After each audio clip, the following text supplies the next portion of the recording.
Developing tonight, a group of rookie officers is on their way out, according to the NYPD. Sources tell us they never should have been hired in the first place. So why were they then patrolling our streets? Investigator Mahsa Saeidi getting some answers and both sides of the story tonight. Tonight, stunning news. Dozens of cops allegedly unfit to serve on the force and on the street. The investigation sparked after it was revealed the recruits failed their psych evaluation. Looking deeper, the sources say the department discovered they also allegedly lied during the application process. For example, failing to disclose prior license suspensions, arrests, even criminal convictions. According to the NYPD, the officers were initially told they were barred, quote, receiving final notices of disqualification, yet somehow they were still hired. Here's former NYPD Lieutenant Darren Porcher.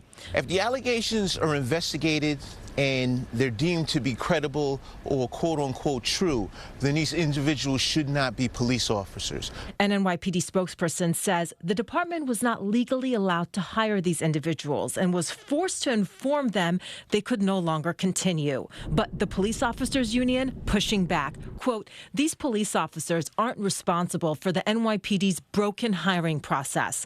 The PBA president saying, quote, as far as they knew, they were qualified to be officers because the NYPD hired and trained them. Another great question regarding the hiring process. Are drug tests still required? Absolutely, guys. This all happening in the midst of a mass exodus at the department. Data shows in 2023, hundreds more officers left the force than joined. In response, this year, the police commissioner reduced the number of college credits required to become a cop. In 2023, this requirement led to the disqualification of 29% of NYPD applicants, meaning we turned away 2,275 potential officers. We can't afford to do that any longer. So 31 officers are involved here, according to police sources. They've been on the job less than 2 years. They were part of the 2024 and 2025 class, we're told. In the next 24 hours, these officers either have to resign or they will be fired. Again, the union is pushing back against that. Coming up at 6, we're looking at what happens with the arrests that have already been made by these officers since it's being claimed that they're not trustworthy. So we heard two sides there in your report. Who then is responsible for this?